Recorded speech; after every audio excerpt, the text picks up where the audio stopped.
under the chairmanship of the party leader, His Excellency Raila Amolo Odinga, to review the state of the nation, current developments in the party, and in particular the MOU with the UDA and support for the broad-based government. After frank and open deliberations, the committee adopted the following resolutions as the party's collective message to members and to the country. Number one, that the party supports the position that has been taken by party leader Honorable Raila Odinga to work with the Kenya Kwanza administration to stabilize the country and create an enabling environment for Kenyans to address their concerns through democratic and constitutional means. Number two, that in order to expedite the implementation of the 10-point agenda of the MOU, ODM will constitute a technical team to work with our UDA counterparts as part of the political infrastructure to assist with the implementation of the agreement. The committee has identified the absence of such a technical committee, which is actually contained in the MOU, as the missing link in the implementation of the MOU.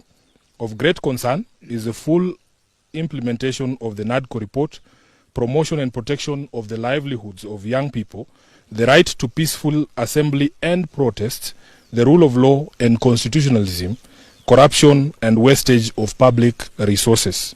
Thirdly, that while the party acknowledges the allocation of 415 billion to counties in the current financial year as an improvement on the previous disbursement, we will continue pushing for the raising of the allocation to a minimum 450 billion Kenya shillings or more, as had been proposed by party leader Raila Amolo Odinga. Fourthly, that the party continues to demand the implementation of the unbundling of all devolved functions and the requisite and constitutionally sanctioned resources to the counties. Number five, that the party supports calls for an intergenerational national conclave to deliberate on the issues affecting the nation with particular focus on youth agenda and agree on a way forward. Number six, that the party will continue with grassroots elections and programs for the ODM at 20 celebrations as part of the process of regeneration, reorganization, and internal strengthening.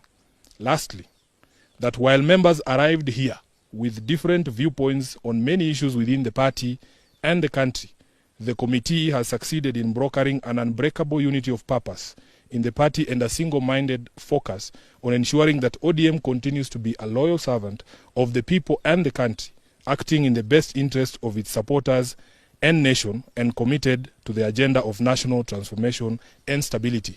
Lastly, we have been presented with a schedule of all upcoming by-elections, and the resolution of this committee is that ODM will fully participate in all of those by-elections by fielding candidates. I thank you, members of the press. I will take a few questions, but they have to be strictly within the discussion that has gone on today.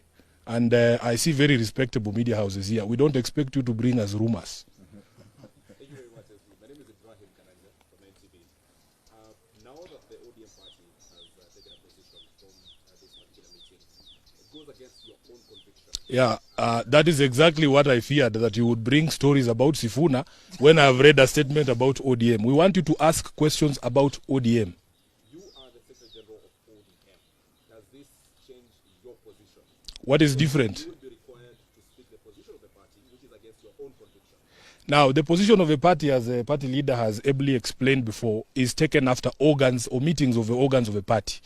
And this is now the position of the party. Yes, that we will be making sure that we put together a team that can ensure that we implement the MOU that we signed with UDA. How is that different from Sifuna's position? Let's have another question, please. Let's not do Mushene. Yes?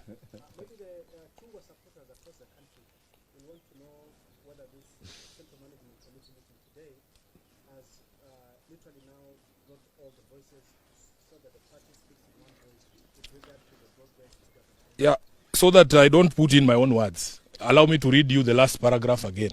I think we have addressed that later. You should pay attention to these things. We have said that while members arrived here with different viewpoints on many issues within the party and the country, the committee has managed to broker an unbreakable unity of purpose in the party and a single-minded focus on ensuring that ODM continues to be a loyal servant of the people and the country, acting in the best interest of its supporters and the nation, and committed to the agenda of national transformation and stability. That is now the position of the party. Any other question? I think wamemaliza sasa maswali yote. Haya. Asante sana.